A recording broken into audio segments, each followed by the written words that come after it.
ஓம் ஸ்ரீ மகாபெரிவா பாதமே துணை. சரணாலய பக்தர்களுக்கு என்னுடைய இனிய காலை வணக்கங்கள். நாம் இப்பொழுது ஆழ்வார்களின் பக்தியும் தமிழ் தொண்டும் என்ற தலைப்பிலே நிறைய ஆழ்வார்களை பார்த்து கொண்டு வந்தோம். இப்பொழுது பார்ப்பது கடைக்குட்டி ஆழ்வாரான திருமங்கை ஆழ்வாரை பற்றி இல்லையா? இன்னைக்கு நம்ம என்ன பார்க்கலாங்கிறது பார்க்கலாம். போன வார எபிசோடில் நான் முடிக்கும் பொழுது நீலன் பெருமாளிடம் நீ எப்பொழுதுதான் எனக்கு மந்திரோபதேசம் செய்ய போகிறாய் என்று புலம்பி தவிச்சான் என்றும் அதற்கான காலம் கனிந்தது என்று சொல்லியிருந்தேன் இல்லையா? மேற்கொண்டு பார்க்கலாமா? நீலனுக்கு என்று பெருமாள் வைத்த அடுத்த பரீட்சை கெடு சோதனை ஆரம்பமானது. திரும்பவும் அத்தனை இறைப்பணிகள் எக்கச்சக்கமா பொன் குவியல் எல்லாம் அந்த வேகவதி ஆற்றிலிருந்து கிடைத்தது அத்தனையும் வைத்துக்கொண்டு நிறைய நிறைய கைங்கரியங்கள் செய்து அவை அத்தனையும் கரைந்து போயின. திரும்பவும் திவாலானது. கஜானா பற்றி போனது. பெருமாளுக்கு நீ எங்கே பெருமாளிடம் போய் கேட்பதா? பொருளுக்கு நாம் எங்கே போவது என்று கவலையாகிவிட்டது அவனுக்கு. திரும்பவும் பெருமாளுடைய சந்நிதிக்கு போய் கதறினான். எப்போதுமே என்னை சோதித்துக் கொண்டே இருக்கின்றாயே பெருமாளே, இனிமே நான் இவனை கேட்கப் போவதில்லை என்று மனசில் எண்ணிக்கொண்டு அங்கிருந்து வந்தவன் நான் இனிமே களவாடுவேன் என்று சொல்கிறான். இதை கேட்ட குமுதவல்லி அதிர்ந்தே போனாள். பயம் கவ்விக்கொண்டது அவளுக்கு. இது பாவச் செயலாச்சே என்று சொல்கிறாள்.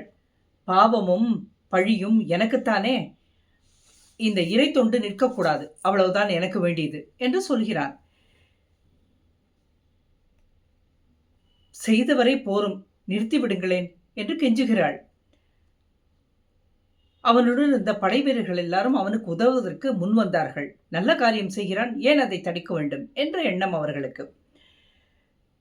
அவன் வழிப்பறி கொள்ளைக்காரனாக மாறினான். வழிப்பறி கொள்ளையை ஏற்ற நீலன் பார்க்க இப்படித்தான் இருந்தான். ஸ்கிரீன்ல வர அந்த பிக்சரை பாருங்க. பார்க்க வேதனையாக இருக்கிறது இல்ல? எவ்வளவு மனசு கஷ்டமா இருக்கிறது. எப்படி இருந்தவன் இந்த மாதிரி மாறிவிட்டான் கொள்ளையனாக. இந்த செய்தி சோழ பேரரசன் காதுக்கும் எட்டியது. ஊர் நாட்டு மக்கள் அத்தனை பேரும் திரும்பவும் ஆச்சரியத்தில் உறைந்தார்கள்.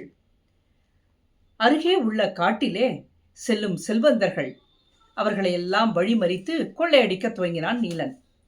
குமுதவல்லிக்கோ மிகுந்த துக்கம். எப்பொழுது இது முடியும் என்று அவனை கேட்டாள்.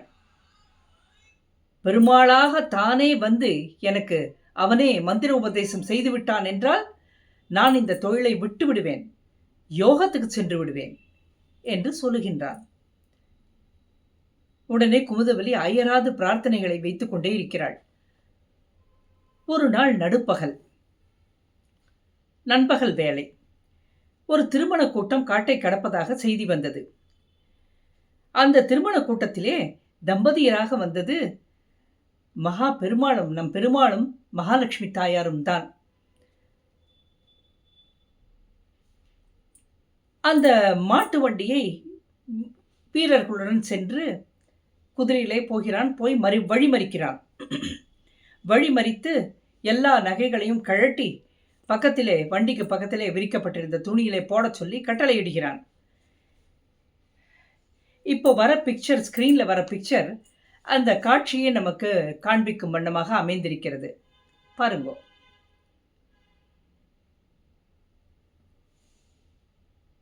எப்படியெல்லாம் இருக்கு, எப்படியெல்லாம் வாழ்க்கையில ஒருத்தரை தள்ளி கொண்டு போகிறது பாருங்க. எல்லா நகைகளையும் கழட்டி போட்டாச்சு. அந்த மணமகன் கோலத்தில் வந்திருந்த பெருமாள் நீலனிடம் சொல்கிறார், என்னுடைய காலில் இருந்த மெட்டி ஒன்று கழட்ட முடியவில்லை, எல்லாம் கழட்டி கொடுத்தாகிவிட்டது, காலில் இருக்கிற மெட்டி மட்டும் என்னால் கழட்ட முடியவில்லை, முடிந்தால் நீயே கழட்டிக்கொள் என்று சொல்கிறார். இவனோ பார்க்கிறான், இதை கழட்ட முடியவில்லை. கையால் இழுத்து இழுத்து பார்க்குறான் நீலன். கழட்ட வடியில. அடுத்து என்ன, வாயில வச்சு கழட்டணும். பிடுங்கினா வருமாக இருக்கும். இவன் ஒரு சாதாரண மனிதன், நான் ஒரு மன்னன். நீலன் நினைக்கிறான் அப்படி. இவன் காலில் போய் நம் வாயை வைப்பது இருப்பதா? விட்டு விடலாமே என்று தோணியது. அடுத்து ஒரு க்ஷணத்திலே அடுத்த திங்கிங் அவனுக்கு. ஒரு மெட்டினா ஒரு மெட்டி என்னுடைய செலவுகளுக்காகுமே, ஒரு தானத்துக்காகுமே, அதை விடக்கூடாது என்று தோன்றுகிறது அவனுக்கு. போகட்டும் என்று ஒரு மெட்டிதானே என்று விட அவனுக்கு மனசில்லை. இப்போது மணமகன் உருவில் வந்திருக்கிற பெருமாளுக்கும் நீலனுக்கும் நடந்த உரையாடலை அப்படியே தருகிறேன். அப்பொழுதுதான் அதை கேட்கும் பொழுது மிகவும் சுவாரஸ்யமாக உங்களுக்கு இருக்கும். நடுநடுவே சில விளக்கங்கள்லாம் வரும். பிறகு அந்த சம்பாஷணையை நன்றாக கவனியுங்கள்.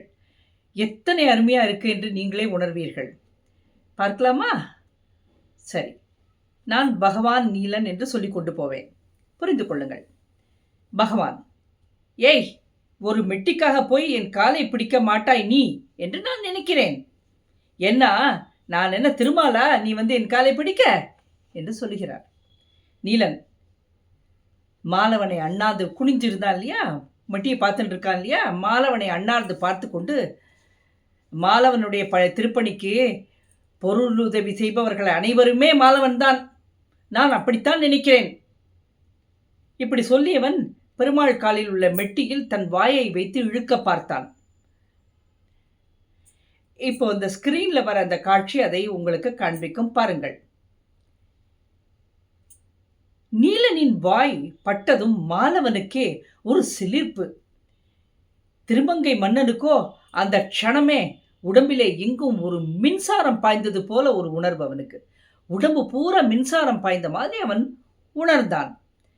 பெருமாளோ தன் பக்தனை பார்த்து ஒரே நெகிழ்ச்சி. இந்த மாதிரி சரணாகதியைத்தான் அத்தனை ஆழ்வார்களும் இதை பற்றி தான் சொல்லிக் கொண்டு வருகிறார்கள், பாதத்தை பிடித்து சரணாகதி செய்ய வேண்டும் என்று. ஆனால் இந்த சூழ்நிலையில் ஆச்சரியம் என்னவென்றால், நாம் சென்று பக்தர்களாக பாதத்தை அடைய வேண்டும் என்று ஆழ்வார்கள் சொல்லி வைத்திருக்கிறார்கள். ஆனால் இங்கேயோ பெருமாளினுடைய பாதம் தானாக தேடி பக்தனை நோக்கி வந்திருக்கிறது. நீலன் பார்க்காத அழகிகளா, வெல்லாத போரா, அனுபவிக்காத போகமா, அத்தனையும் உதறி தள்ளிவிட்டு மாலவன் அந்த திருமால் அவனுடைய இறைப்பணியில் தன்னை ஐக்கியப்படுத்திக் கொண்டு ஒரு குற்றவாளியாக நின்று கொண்டிருக்கிறான் என்று. சரி, நாம் மேலே இவர்களுடைய சம்பாஷணையை தொடரலாம். பகவான்: என்ன கழட்ட முடியலையாக்கம்? நம்மட்டு சிரிப்பு சிரிக்கிறார். நீலன் அமைதியாக குனிந்து கொண்டே இருக்கிறான். கழட்ட முடியலை, அதை சொல்லிக்கொள்ள கௌரவ குறைச்சல் வேறு. தலையை அவன் நிமிரவே இல்லை. பகவான்: சரி, இதைத்தான் கழட்ட முடியவில்லை, போனா போகட்டும். அங்கே கழட்டி வச்சு குமிச்சு வச்சிருக்கிய நகை, அதையெல்லாம் மூட்டை கட்டி அந்த மூட்டையைத்தான் தூக்கி பார்க்குறேன். தூக்குவியா? நீலன்: 1000 வீரர்களை போரிலே தலைக்கு மேலே பந்தாடி போட்டவன் நான், எனக்கே சவாலா என்ன?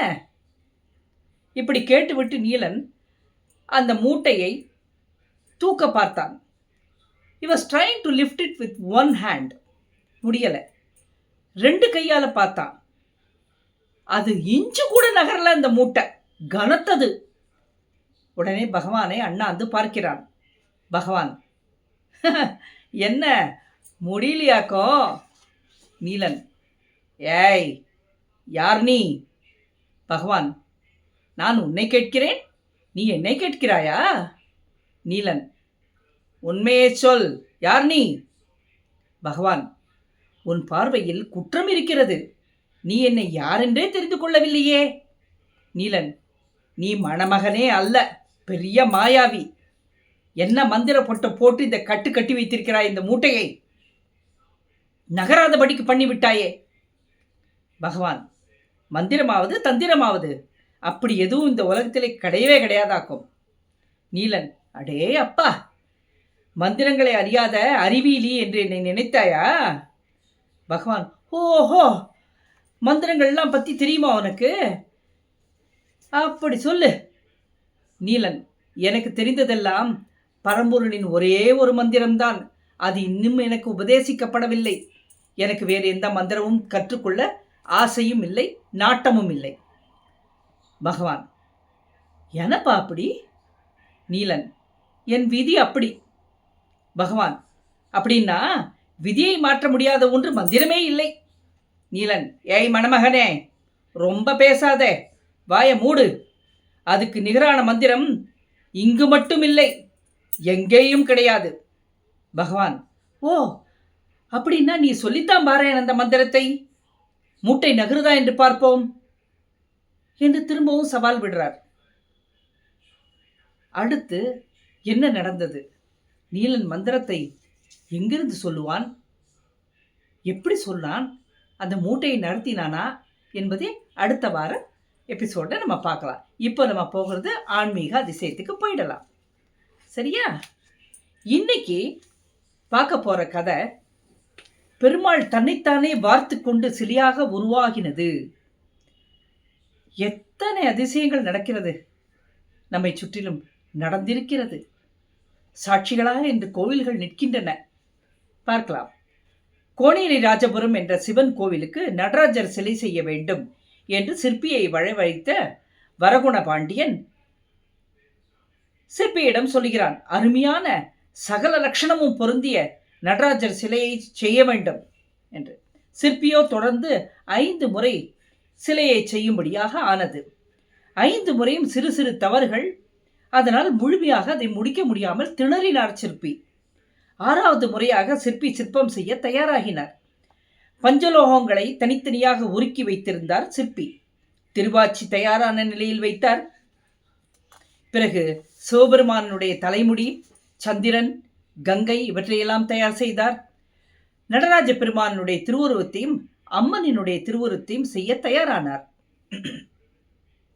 மழு தயாராகிவிட்டது என்று வேலையாள் சிற்பிகிட்டே சொல்லுகிறார். இந்த மழு என்பது ஒரு சொல் பல பொருள் இருக்கு இந்த மழுவுக்கு. ஆனால் இங்கே மோல்டன் மெட்டல், அதாவது உருக்கப்பட்ட ஒரு ஒரு உலோக கலவையை குறிக்கும் இந்த மழு என்பது. அதாவது ஹாட் மெட்டல், ரெட் ஹாட் மெட்டல்னு இங்கிலீஷில் சொல்லுவார். சிற்பி அதை கேட்டதும் மனைவியை பார்க்கிறார். உடனே அவள் சிற்பியை நோக்கி, இந்த முறையாவது இந்த இறைவனுடைய சிலை சரியாக அமைய வேண்டும் என்று பிரார்த்தனை செய்து துவங்குங்கள் என்று வருத்தத்தோடு சொல்லுகிறாள், கவலையோடு சொல்லுகிறாள். சிற்பியும் களிமண்ணாலான இறைவனுடைய உருவத்தின் முன்னால் நின்று கொண்டு மனம் உருகி கைகள் 2ஐயும் கூப்பி, நீங்கள் தான் மனமிறங்கி இந்த சிலையிலே குடிபோக வேண்டும். அப்படி செய்தால்தான் இந்த சிலை நான் வடிக்க முடியும். எனக்கு தெரியவில்லை என்ன தவறு செய்கிறேன் என்றே. என்னை அறியாமலேயே என்னுள் ஏதேனும் கர்வம் இருக்குமானால் அதை அழித்து தாங்கள் மன்னிக்க வேண்டும். தயவு செய்து இந்த சிலையில் அமர்ந்து காட்சி கொடும் அடல் நாயகனே, சிலையில் அமர்ந்து விடு என்று கெஞ்சுகின்றான். அந்த சமயம் வரகுண பாண்டியன் அங்கே வருகிறான். சிற்பி இறைவனிடம் வேண்டுவதை பார்க்கிறான் மன்னன். மன்னனுக்கு கடும் கோபம் வந்தது. சிற்பியை பார்த்து கத்த துவங்கினான். நீ ஏதேனும் தவறு செய்துவிட்டு என்னிடம் ஒவ்வொரு முறையும் காசு வாங்குவதையே ஒரு தொழிலாக வைத்துக் கொண்டிருக்கிறாய். இந்த முறை சிலை சரியாக அமைய வேண்டும். இல்லாவிட்டால் இந்த உலகத்திலே நீ இருக்க மாட்டாய். என்னுடைய வாழ்தான் பேசும் என்று கையை தூக்கி கத்துறான். சிற்பி ஓடிப்போய் மன்னரினுடைய காலிலே விழுந்து மன்னிப்பு கேட்டு கெஞ்சுகின்றான். எப்படியாவது இந்த முறை சிற்பத்தை நன்றாக செய்து விடுகிறேன் மன்னா என்று சொல்கிறான். பின்னர் வேலையை செய்வதற்காக தன்னை தயார்படுத்திக் கொள்கிறார்கள். மனதிலோ வேதனை, பயம். மிக மிக கவனமாக இந்த வேலையில் மனதை ஒருமுகப்படுத்தி வேலையை ஆரம்பிக்க வேண்டும் என்று நினைக்கிறார். இரவு வேளை நெருங்கியது. யாரோ இருவர் தங்கள் சிற்பக்கூடத்தை நோக்கி வருவது தெரிந்தது. அதை அந்த சிற்பியினுடைய மனைவி, அங்கு வேலையாட்கள் எல்லோருமே பார்த்து கொண்டிருந்தார்கள். வந்தவர்களோ மிக மிக வயதானவர்கள், தம்பதிகளாக வந்தார்கள். அவர்கள் அந்தண தம்பதிகள். இந்த சிற்பியை பார்த்து, எனப்பா இதுதான் திருநள்ளமா? நாங்க வடநாட்டிலேருந்து வரோம். இந்த ஊரை கண்டுபிடிப்பதற்குள் எங்களுக்கு போரும் ஆகிவிட்டது. இந்த ஊர் மிகப்பெரிய புண்ணியஸ்தலம் என்று எல்லோரும் பேசிக்கொள்கிறார்கள். ஆனால் இப்படி வயல்வெளிக்கு நடுவிலே யாருமே கண்டுபிடிக்க முடியாத அளவுக்கு தான் அமைந்திருக்கிறது. அவ்வளவு தூரம் நடந்து வந்ததால் எங்களுக்கு அயற்சி ஜாஸ்தியாக இருக்கிறது. எங்களால் முடியவில்லை. ரொம்ப தாகமாக இருக்கிறது. குடிக்க குழாய் தண்ணி கூடப்பா என்று கேட்கிறார்கள். உடனே கோபமடைந்த சிற்பி, இங்கே தண்ணீர் எல்லாம் ஒன்றும் இல்லை, போங்க என்று சொல்கிறார். ஏன்னா அவர் வேற ஒரு மனோநிலைமையில் இருக்கிறார். மன்னன் வந்து கத்தி விட்டு அப்போதான் போயிருக்கிறான். சிலை நன்றாக வர வேண்டுமே என்ற டென்ஷன் அவருக்கு. அதனால தண்ணி இல்லை போ என்று சொல்கிறார். வந்த பெரியவரோ இங்கிருந்து நகரவில்லை. எங்களால் நகர முடியவில்லை அப்பா, தண்ணீர் இல்லாமல் நகர முடியாது, கண்டிப்பாய் தண்ணீர் வேண்டும் என்று சொல்கிறார். சிற்பி தனக்கு இருந்த மன உளைச்சலில் டென்ஷன்ல, இங்க தண்ணீர் எல்லாம் இல்லை, காய்ச்சின மழுதான் இருக்கிறது, வேணும்னா குடித்துக்காங்க என்று சொல்கிறான் கத்தி. உடனே தன்னிடம் தோல்ல தொங்க விட்டிருந்த சொம்பை எடுத்து அந்த பிராமணர், வயதானவர், அந்த கிழவர், அந்த மழுவை, கொதிக்கும் மழுவை எடுத்து தானும் குடித்து தன்னுடைய மனைவிக்கும் கொடுத்து குடிக்க வைத்து விடுகிறார். பின்னர் நாங்க வரோம்னு சொல்லிட்டு நகர ஆரம்பிக்கிறார். சிற்பி, அவர் மனைவி, அங்கிருந்த அனைவரும் அதிர்ச்சி, ஆச்சரியம். அந்த அந்தனர் தம்பதிகள் போன வழியே பார்த்து கொண்டு இருக்கிறார்கள். ஸ்தம்பித்து விட்டார்கள். உள்ளே இருந்த பணியாள் ஒருவன் சிற்பியை கத்தி அழைத்தான். ஐயா, மழு தயாராகி வருகிறது, அதை செலுத்த வேண்டும், அச்சிலே செலுத்த வேண்டும், வாருங்கள் என்று. உடனே எல்லோருமாக அங்கே போனார்கள். சிலை வார்க்க தயாரானார்கள். சிற்பி சிலை வார்க்க ரெடியானான். மழுவை எடுத்து களிமண்ணினால் செய்யப்பட்டிருந்த அந்த நடராஜர் சிலைக்கு ஓட்டி அனுப்பினான். அது ஒரு பாத வழியாக ஓடிப்போய் எங்க விழும் அனுப்பினான். அந்த மழு இப்பொழுது களிமண் உள்ள அந்த அச்சிலே போய் அதன் மேல் அமர்ந்த துவாரங்கள் வழியாக உள்ளே நுழைந்து சென்று அமர்ந்தது. 6வது முறையாக வாக்கப்பட்ட சிலை ஆறியதும் களிமண்ணை கழுவி ஊற்றி உள்ளே இருந்த 6 அடி சிலையை வெளியே எடுத்து நிறுத்துகிறார்கள். 6வது முறை வந்த சிலையை மறுநாள் பார்த்த மக்கள், அந்த ஊர் மக்கள் அத்தனை பேரும் அசந்தே போனார்கள், கொண்டாடினார்கள் சிற்பியை. இந்த செய்தி வரவண பாண்டியனுக்கு காதுக்கு எட்டியது. உடனே மன்னன் சிற்பக்கூடத்துக்கு வந்தான். இப்படி ஒரு அற்புதமான சிலையா என்று பார்த்து வியந்து போனான். உடனே சிற்பியை பார்த்து, உன்னை நான் கடுமையாக எச்சரித்து உயிர் பயம் தந்ததினால் இந்த சிலையை நீ சரியாக செய்திருக்கிறாய். 5 முறை என்னை ஏமாற்றி காசை தின்று விட்டாய் இல்லையா என்றான். சிற்பி உடனே, இது என் செயல் அல்ல, கண்டிப்பாக இது என் செயல் அல்ல, அந்த ஈசனே வந்து செய்தது. இரவு அந்தன தம்பதிகள் வந்தது, மழுவை குடித்தது, எல்லா விஷயத்தையும் சொல்லுகிறார் சிற்பி. அதற்கப்புறம்தான் இந்த சிலை கச்சிதமாக அமைந்தது என்று சொல்லுகிறார். இதை கேட்ட மன்னன் சுற்றி இருந்த மக்களும் ஹா என்று கேலியாக சிரிக்கிறார்கள். சிரித்துவிட்டு சிற்பி ஒரு கிண்டலாக பார்க்கிறான். சிற்பிக்கோ வேதனை. எல்லோரையும் பார்த்து, இந்த சிலையில் சிவபெருமான் சாக்ஷாத் குடிக்கொண்டு உள்ளார், அவர் தானே வந்து தன்னை வார்த்து கொண்ட சிலை என்று நான் அடித்துச் சொல்லுவேன் என்று சொல்லுகிறார். மன்னனுக்கு ரொம்ப கோபம் வந்தது. சட்டனை சிற்பி கையில் இருந்த உளியை பிடுங்கினான். சிற்பி கையில் இருந்த உளியை பிடுங்கினான். பிடுங்கி ஓங்கி தனக்கு பலம் கொண்ட மட்டும் அந்த நடராஜரனுடைய காலிலே அடித்தான். காலை பார்த்து உளியால் அடித்தான். அடித்ததுதான் தாமசம். அந்த சிலையின் பாதத்தில் இருந்து ரத்தம் பீரிட்டு கொண்டு வெளியே வந்தது. இறைவனை சோதித்த மன்னருக்கும் மற்றவர்களுக்கும் அதிர்ச்சி, சுற்றியிருந்த மக்களுக்கெல்லாம் ஆச்சரியம். அந்த க்ஷணமே மன்னனுக்கு தொழுநோய் தொத்திக் கொண்டது. சிற்பியின் காலிலே விழுந்து அப்படி மன்னிப்பு கேட்டான்.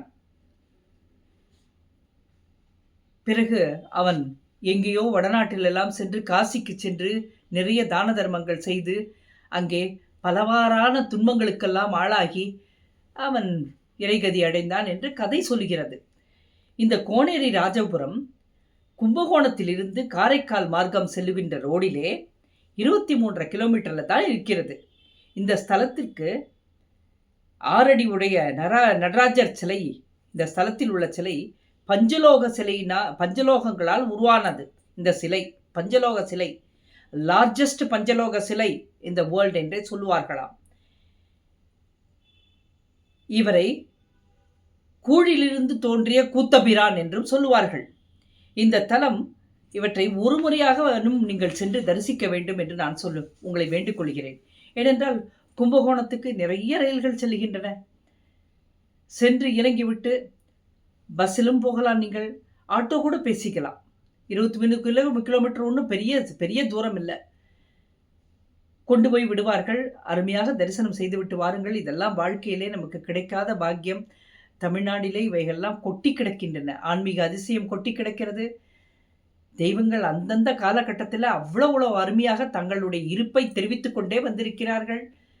இவ்வளவு பெருமையை கொண்டது நம்மளுடைய ஆன்மீகம் என்று சொல்லி இந்த எபிசோடை நான் நிறைவு செய்கிறேன். அடுத்த வாரம் நீலனுக்கு என்ன ஆனது, மூட்டையை நகர்த்த முடிந்ததா என்று பார்க்கலாம். மகா பெரிவா பாதமே துணை.